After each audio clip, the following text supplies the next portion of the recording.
भक्तों, मकर संक्रांति के बाद आने वाला सकट चौथ व्रत एक बड़ा महापर्व है। भक्तों, आपको बता दें कि सनातन धर्म में चतुर्थी तिथि का विशेष महत्व है। 2 बार आती है हर महीने में यह तिथि, और माघ मास के कृष्ण पक्ष की चतुर्थी को सकट चौथ, संकष्टी चतुर्थी, तिलकुटा चौथ या वक्रतुंड चतुर्थी के नाम से जाना जाता है। भगवान गणेश की आराधना करते हैं इस पवित्र दिन पर। अपनी संतान की लंबी उम्र, उत्तम स्वास्थ्य और समृद्धि की कामना करते हुए माताएं इस व्रत का पालन करती हैं। सकट चौथ के अवसर पर तिल और गुड़ से बने तिलकुट का भोग भगवान गणेश को अर्पित किया जाता है। मान्यता है कि भगवान गणेश जल्दी प्रसन्न हो जाते हैं ऐसा करने से, और साधक के जीवन से सभी बाधाओं को दूर करते हैं। तो प्रिय भक्त गणों, आज की इस वीडियो में हम तिल चौथ या संकष्टी चतुर्थी के बारे में जानकारी देंगे। साथ ही यह भी बताएंगे कि आपको यह व्रत 17 जनवरी को रखना है या 18 जनवरी को, और फिर वीडियो के अंत में आपको एक खास पौधे की जड़ के बारे में भी बताएंगे, जिसे अगर आप सकट चौथ के दिन धारण कर लेते हैं तो आपके वारे न्यारे हो जाएंगे। इतना बैंक बैलेंस बढ़ जाएगा कि 7 पीढ़ियां तक बैठकर खाएंगी। लेकिन वीडियो को अंत तक जरूर देखें, तभी आपकी सारी शंका दूर होगी। आज आप जानेंगे साल 2025 में जनवरी के महीने में तिलकुटा चौथ कब है, पूजा का शुभ मुहूर्त और चंद्र उदय का समय, पूजा विधि, और इस दिन क्या करें और क्या ना करें। चौथ व्रत से जुड़ी अन्य महत्वपूर्ण जानकारियां। इसके अलावा यह भी समझेंगे, क्या सुबह सरगी खाई जाती है, क्या व्रत को निर्जल और निराहार रहकर ही रखना होता है या जल और फल के साथ भी रखा जा सकता है। यदि पीरियड के दौरान व्रत रखना हो तो क्या करना चाहिए। अगर पूजा खुद ना कर सकें तो उसे किससे करवाना चाहिए। चंद्र देवता के ना दिखाई देने पर पूजा कैसे करें। वीडियो शुरू करने से पहले कमेंट सेक्शन में ओम गणेशाय नमः जरूर लिखें। वीडियो को लाइक करें, चैनल को सब्सक्राइब जरूर करें, साथ ही बेल आइकन को दबाना बिल्कुल ना भूलें। प्रिय भक्त गणों, चतुर्थी तिथि के देवता भगवान श्री गणेश जी हैं। इस दिन गणेश भगवान के साथ चौथ माई की पूजा की जाती है। माताएं अपनी संतान की लंबी उम्र और सुखद भविष्य के लिए व्रत रखती हैं। साथ ही गणेश भगवान और चौथ माता की कथा पढ़ी और सुनी जाती है। लेकिन इस व्रत को कोई भी रख सकता है जो लोग संतान प्राप्ति की इच्छा रखते हैं या जिनके जीवन में कई समस्याएं हैं, वे भी आज के दिन भगवान गणेश और संकटा माता की पूजा कर सकते हैं। तो अब जानते हैं तिलकुटा चौथ की तिथि के बारे में। इस बार चतुर्थी तिथि प्रारंभ होगी 17 जनवरी शुक्रवार सुबह 4:07 पर और समाप्त होगी 18 जनवरी शनिवार सुबह 5:30 पर। इसलिए इस बार सकट चौथ का व्रत 17 जनवरी शुक्रवार को ही रखा जाएगा। सकट चौथ के व्रत में सुबह से रात तक व्रत रखा जाता है। रात में भगवान गणेश को तिल, गुड़, मोदक और मूंगफली का भोग लगाकर प्रसाद ग्रहण किया जाता है। सकट चौथ के दिन रात को चंद्र देवता को अर्घ्य दिया जाता है। इस समय के बाद आप कभी भी अर्घ्य देकर व्रत का पारण कर सकते हैं। अब जानते हैं सकट चौथ की संपूर्ण पूजा विधि। सबसे पहले ब्रह्म मुहूर्त में उठकर स्नान करें और स्वच्छ वस्त्र धारण करें। पूजा में काले या भूरे रंग के वस्त्रों से बचना चाहिए। सूर्य देवता को जल अर्पित करें और फिर हाथ में जल या पुष्प लेकर व्रत रखने का संकल्प ले। जो लोग किसी कारण व्रत नहीं रख सकते, वे केवल पूजा भी कर सकते हैं। इस व्रत को कई जगह निराहार और निर्जल रहकर रखा जाता है। ऐसे में सवाल उठता है कि क्या इस व्रत में सरगी खाई जाती है। हमारे यहाँ सरगी खाने का कोई विशेष नियम नहीं है, लेकिन इस व्रत में जल और फल ग्रहण किया जाता है। आप चाहे तो एक बार चाय या सिर्फ पानी ले सकते हैं। यदि सुबह के समय सरगी खाई जाती है तो इसमें नमक का प्रयोग ना करें। अधिक मीठी चीजों से भी बचें। बेहतर होगा कि आप केवल फल, ड्राई फ्रूट्स या फलों का जूस लें। सकट चौथ के दिन शाम से पहले तिल और गुड़ का सेवन नहीं करना चाहिए। जब शाम की पूजा में भगवान गणेश को भोग लगाया जाता है, तभी तिल और गुड़ का सेवन करना उचित होता है। जो लोग इस व्रत को जल या फल के साथ रखते हैं, उन्हें इन बातों का ध्यान रखना चाहिए। यदि आप सुबह साधारण पूजा करके व्रत का संकल्प लेना चाहे तो ऐसा कर सकते हैं। दोपहर के समय अभिजीत मुहूर्त में भगवान गणेश की विधि पूर्वक पूजा करें। इस दौरान आप व्रत की कथा पढ़ या सुन सकते हैं। विशेष मंत्र ओम गम गणपत नमः का 108 बार जाप करें। धूप दीप जलाकर आरती करें। यदि कथा सुनने का रिवाज शाम को है तो आप दिन में एक बार कथा सुन सकते हैं। दिन भर भगवान गणेश का ध्यान करें। भगवान गणेश, भगवान शिव और माता पार्वती की पूजा करना शुभ माना जाता है। पास के शिव मंदिर में जाकर शिवलिंग या पूरे शिव परिवार की पूजा करें। शिवलिंग पर जल अर्पित करना भी शुभ होता है। शाम की पूजा विशेष होती है। इसके लिए घर के मंदिर में एक चौकी पर गंगा जल छिड़क कर उसे पवित्र करें। लाल या पीले कपड़े पर भगवान गणेश की धातु की प्रतिमा रखें। यदि प्रतिमा उपलब्ध ना हो तो तस्वीर रख सकते हैं या मिट्टी के गणेश बनाकर उनकी पूजा करें। आप एक सुपारी पर मौली लपेटकर उसे भगवान गणेश का प्रतीक मानकर भी पूजा कर सकते हैं। शाम की पूजा के दौरान एक लोटे में जल भरकर रखें। इसमें काले और सफेद तिल, थोड़ा गुड़ रोली, अक्षत, कुमकुम और सफेद फूल डालें। इस जल का उपयोग चंद्रोदय के समय चंद्र देवता को अर्घ्य देने के लिए करें। जब आप व्रत की कथा पढ़े या सुने तो उस समय अपने हाथ में थोड़े से तिल अवश्य रखें। कथा समाप्त होने के बाद इन तिलों को भगवान के चरणों में अर्पित कर दें। इसके बाद इन तिलों को बहते जल में प्रवाहित कर सकते हैं या छत पर पक्षियों के लिए रख सकते हैं। यदि किसी महिला या कन्या को व्रत के दौरान पीरियड आ जाए तो पूजा सामग्री को छूने से बचना चाहिए, लेकिन आप व्रत जारी रख सकते हैं। मानसिक रूप से भगवान गणेश की पूजा करें, मंत्रों का जाप मन में करें और मोबाइल के माध्यम से कथा पढ़े या सुने। अगर परिवार में कोई सदस्य आपकी पूजा कर सकता हो तो उनसे पूजा करवा ले।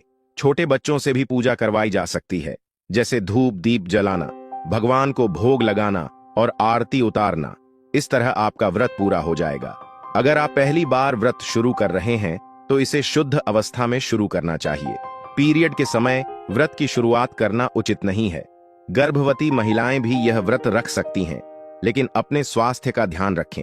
यदि डॉक्टर ने व्रत रखने से मना किया है तो केवल भगवान गणेश और संकटा माता की सच्चे मन से पूजा करें और व्रत की कथा पढ़े या सुने। इस व्रत को जल, फल या दूध का सेवन करके भी रखा जा सकता है। व्रत के दिन संकटा माता और चौथ माता की पूजा करना अनिवार्य है। माता का ध्यान करें और उनकी कथा अवश्य पढ़े या सुने। भगवान गणेश की कथा के साथ संकटा माता की कथा सुनना भी आवश्यक है, अन्यथा व्रत का पूर्ण फल नहीं मिलता। संकटा माता को सुहाग सामग्री जैसे सिंदूर, चूड़ियां या जो भी आवश्यक सामग्री हो अर्पित करें। वही भोग माता को चढ़ाएं जो आपने गणेश जी को अर्पित किया हो। आप माता से अपने परिवार, बच्चों और गर्भवती महिलाएं अपने होने वाले बच्चे के अच्छे स्वास्थ्य और उज्जवल भविष्य की प्रार्थना कर सकती है। चंद्रोदय से पहले आप गणेश भगवान की पूजा कर सकते हैं, उन्हें भोग लगा सकते हैं और आरती कर सकते हैं।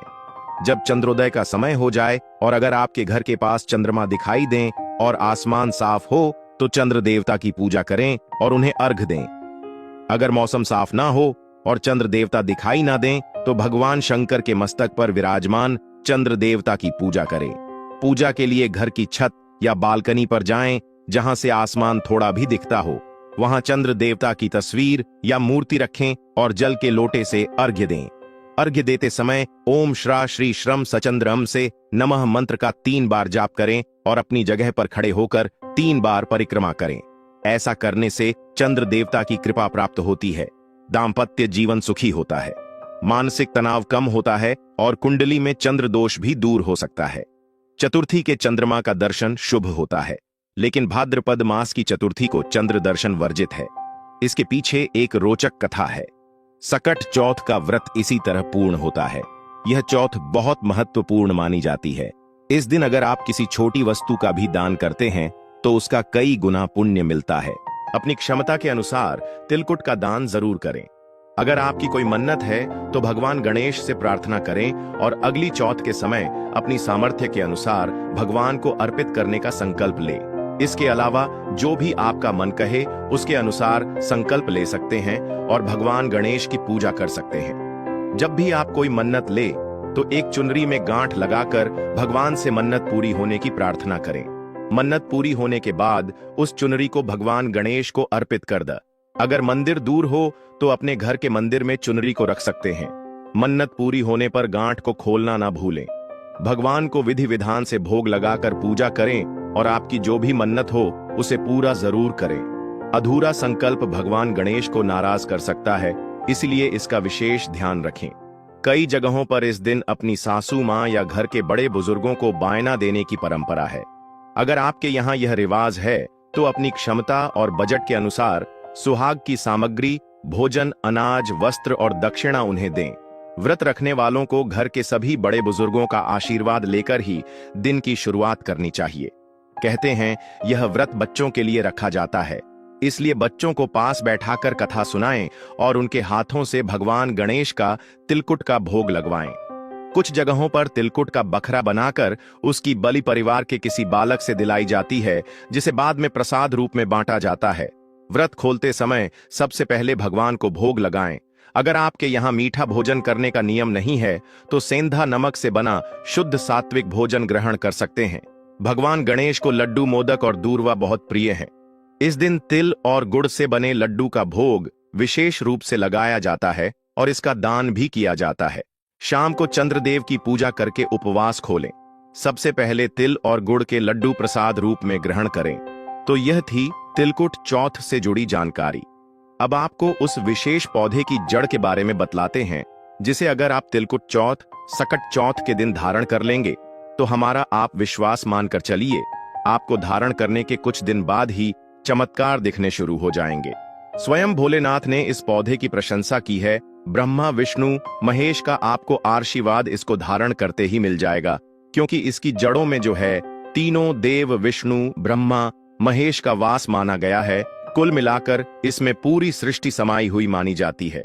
इसको अगर आप शुक्रवार तिलकुटा चौथ के दिन धारण करते हैं तो स्वयं गणेश जी महाराज का आपको वरदान और आशीर्वाद दोनों मिल जाएंगे, क्योंकि वे प्रथम पूजनीय देव हैं। और अगर साल की शुरुआत में ही आपको उनका आशीर्वाद मिल जाता है तो भक्तों, विश्वास मानकर चलिए, पूरी साल आपके यहाँ धन की वर्षा होती रहेगी। फिर आपको उन्नति करने से कोई नहीं रोक पाएगा। ये साल आपका सबसे अच्छे सालों में गिना जाएगा। भक्तों, वीडियो में जो दिख रहा है वह यही पौधा है। आमतौर पर आपके आसपास इसे देखा जाता होगा। इसे चिड़चिटा कहा जाता है, कहीं कहीं पर आंधी झाड़ा भी कहा जाता है। अपामार्ग की ऊंचाई जो होती है लगभग 60 से 120 सेंटीमीटर होती है। आमतौर पर यह लाल और सफेद दो प्रकार के अपामार्ग होते हैं। दोनों ही प्रकार का फायदेमंद है, लेकिन श्वेत जो होता है, उजला जो अपामार्ग है, वो बहुत ज्यादा फायदेमंद होता है। इसी का उपयोग आज हम आपको बताएंगे लक्ष्मी प्राप्ति के लिए तांत्रिक उपयोग में। लेकिन क्या क्या इसका इस्तेमाल करना है, कैसे उपाय करना है कि आपके जीवन में खुशियां आए, पैसे, रुपए और गरीबी की जो परेशानी है वो दूर हो जाए। देखो भक्तों, आपके जीवन से जुड़ी चाहे कैसी भी समस्या हो, चाहे वो रुपयों पैसों की दिक्कत हो, घर परिवार से संबंधित हो, नौकरी व्यापार से संबंधित हो, फिर चाहे वो हो स्वास्थ्य से संबंधित, सारी की सारी समस्याएं देखते ही देखते समाप्त होते ही चली जाएंगी। कैसे इसको धारण करना है, कहां से लाना है, कैसे इसको आसानी से प्राप्त करें, सही पौधे की पहचान कैसे करें, और एक विशेष बात, इसको घर लाते समय किन बातों का ध्यान रखें।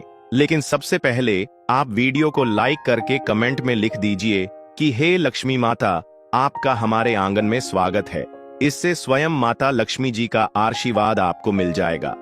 भक्तों, ये पौधा इतना चमत्कारी है कि स्वयं भोलेनाथ ने माता पार्वती को इस पौधे के महात्म्य के बारे में बताया था। तो चलिए भक्तों, आपको बताते हैं। आपको अपामार्ग लाना है। सबसे पहले तो अपामार्ग को जड़ से पूरा उखाड़ लेना है। ध्यान रखिए क्या करना है, अपामार्ग को जड़ से पूरा उखाड़ना है। इसके बाद इसको सुखा देना है। जी हाँ दोस्तों, इसको सुखा देना है।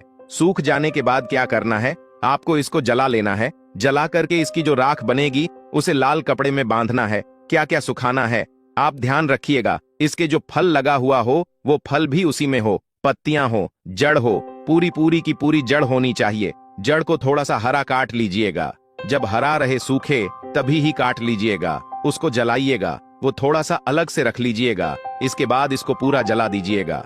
जलाने के बाद उस राख को क्या करना है, आपको लाल कपड़े में बांध लेना है और उसमें एक जो कौड़ी होती है, जो माता लक्ष्मी के लिए कौड़ी बहुत ही शुभ मानी जाती है, उसको रख दीजिएगा। अब इस लाल कपड़े में आपको गांठ बांध देनी है और इसको ले जाकर के एक लोटे में भरना है। अगर तांबे का छोटा लोटा है तो अच्छी बात है, नहीं तो मिट्टी के लोटे में आप इसको भर दीजिएगा और उसको लाल कपड़े से ढक दीजिएगा। लाल कपड़े से ही बांधिएगा। इस बात का विशेष रूप से ध्यान रखिएगा। देवी माँ के सामने रख करके, माता लक्ष्मी के सामने रख करके, भगवान विष्णु के सामने रख करके आपको ओम नमो भगवते वासुदेवाय, ओम नमो भगवते वासुदेवाय, इस मंत्र का 121 बार जाप करना है। ओम नमो भगवते वासुदेवाय बोलिएगा। लक्ष्मी माता को प्रणाम कीजिएगा, मन से आत्मा से प्रणाम कीजिएगा। सभी देवी देवताओं को जिस भी देवी देवता को आप प्रणाम करना चाहते हैं उनको कीजिएगा और कमेंट में उस देवी देवता का विशेष कृपा पाना चाहते हैं तो नाम लिख दीजिए। और उस देवी देवता को याद करने के बाद आपको क्या करना है, मन से आपको क्षमा मांगनी है कि हे प्रभु, हे ईश्वर, मुझसे जीवन में जो भी गलतियां हुई हो, जो भी मुझसे भूल हुई हो, जाने अनजाने में उसको क्षमा करें और मेरे जीवन को बदल दें, मेरे जीवन से परेशानियों को दूर कर दें, मेरी आर्थिक समस्याओं को दूर कर दें, मेरे जीवन में जो भी कठिनाइयां हैं या जो आपकी इच्छा है वो बोल दें, माता रानी से वो बोल दे, भगवान विष्णु से, आपके जीवन की परेशानियां दूर होने लगेंगी। खास बात यह है कि जिस पर भगवान विष्णु प्रसन्न होते हैं उसका दोनों लोक सुधर जाता है, यानी कि लोक और परलोक दोनों सुधर जाता है। यहां तो आपको माता लक्ष्मी की कृपा मिलती है, इसलिए यहां का जीवन सुधरता है, लेकिन परलोक में बैकुंठ धाम मिलता है आपको भगवान विष्णु की कृपा होने की वजह से। तो इसीलिए बहुत ही पावरफुल यह उपयोग है, इसका उपयोग करके आप लाभ प्राप्त कर सकते हैं। बस इस बात का ध्यान रखिएगा कि आप इसको बृहस्पतिवार के दिन करेंगे तो ज्यादा लाभकारी होता है। भगवान विष्णु का दिन है, माता लक्ष्मी प्रसन्न होंगी और जीवन से कठिनाइयां और परेशानियां दूर कर देंगी। अलग मंत्रों के साथ भी इसको अभिमंत्रित किया जाता है दोस्तों, लेकिन भगवान विष्णु का मंत्र बहुत ही पावरफुल मंत्र है और आप कोशिश कीजिए कि उस दिन पीला वस्त्र धारण कीजिए, पीले फूल चढ़ाइए। इस बात का ध्यान रखिएगा, पीली वस्तु का दान भी कर सकते हैं और पीले रंग का मिष्ठान बना करके आप उस दिन बांट भी सकते हैं प्रसाद के रूप में चढ़ा करके। इससे भगवान विष्णु की असीम कृपा प्राप्त होगी और जीवन से परेशानियां दूर हो जाएंगी। अगर जानकारी पसंद आई हो तो वीडियो को लाइक करें